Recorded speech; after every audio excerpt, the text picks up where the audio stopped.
In the top stories, PM Drew addresses controversy surrounding MSR Media. Grenada PM says attending conference of parties is not a fun trip. And women's health advocates in Africa worry Trump will cut funds for birth control. Hello and welcome to the ZIZ Midday Newscast.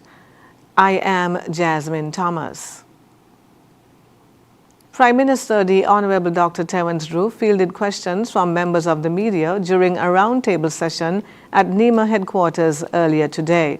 One of the items topping the agenda was the controversy surrounding the troubling claims made by MSR Media Philip Martinez. Prime Minister Drew said it's important to note that Martinez's entry into the Citizenship by Investment program happened before he assumed office. When we met Mr. Martinez, when we got into office, he was already part of the CBI program. Mr. Martinez, with MSR, was admitted to the program in May of 2022. You'll be fully aware that I was not the Prime Minister at that particular time. It was another Prime Minister who admitted Mr. Martinez into our CBI program. What we did not know, we thought there's a process that anybody who is admitted into the CBI program, they have to go through a due diligence process.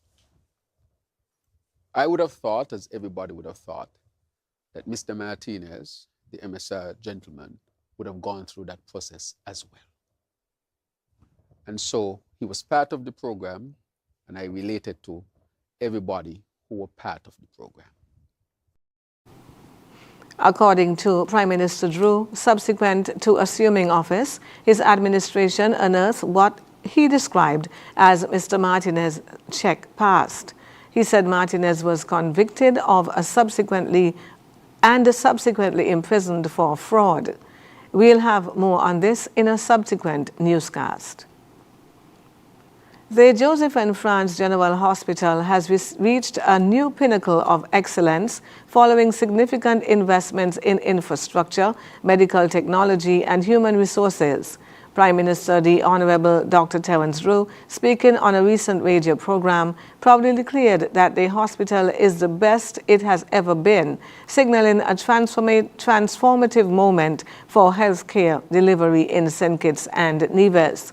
This hospital now has the most specialists, the most equipment, and the best facilities in its history. We have ensured that our citizens receive the care they deserve, regardless of their socio-economic status.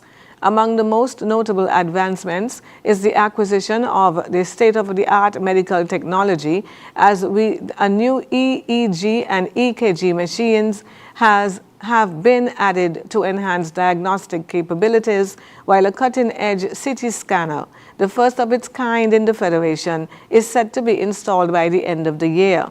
According to the Prime Minister, this advanced imaging technology will improve the diagnosis and treatment of a wide range of conditions, from strokes to cancer.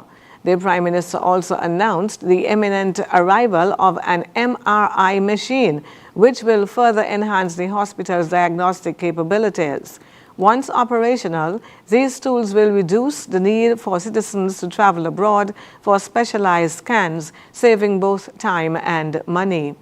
These investments are not just about technology. They are about improving outcomes for our patients.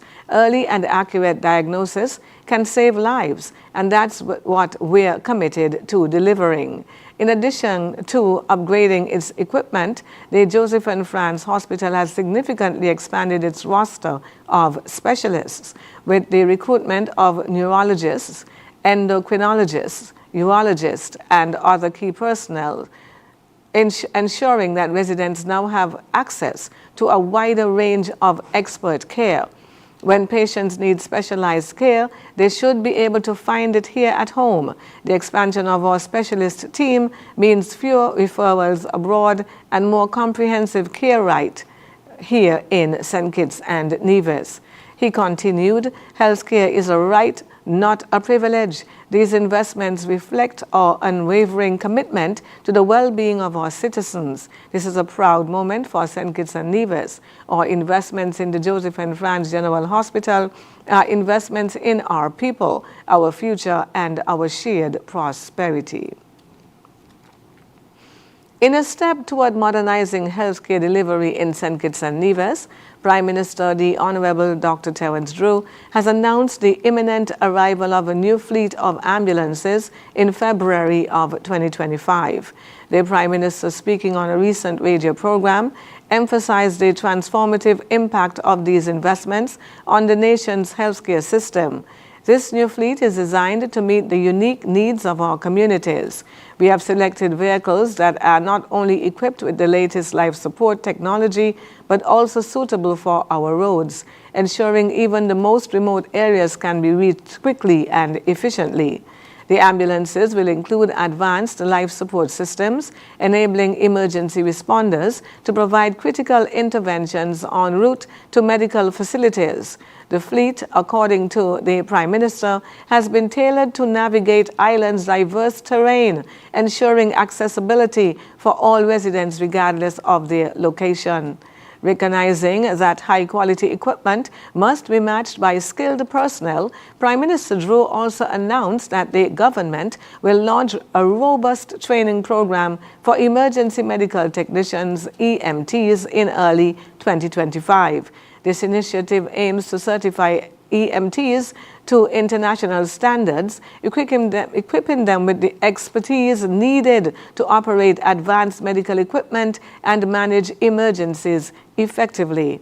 Our EMTs are the front line of emergency health care. This training program will ensure that every ambulance is staffed by professionals who meet global best practices. It's about more than equipment, it's about saving lives. The training program will be open to both new recruits and existing healthcare workers, ensuring that the EMS workforce is both expanded and upskilled. By prioritizing rigorous certification, the government is fostering a culture of excellence within the healthcare sector.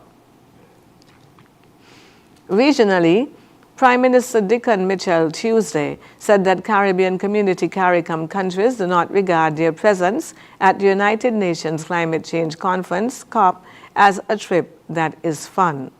Speaking at a news conference after heavy rains over the past few days caused widespread floods and damage in Grenada, Mitchell, who last week addressed the ongoing COP29 in Baku, Azerbaijan, said the presence of the regional countries was necessary to deal with the impact of climate change.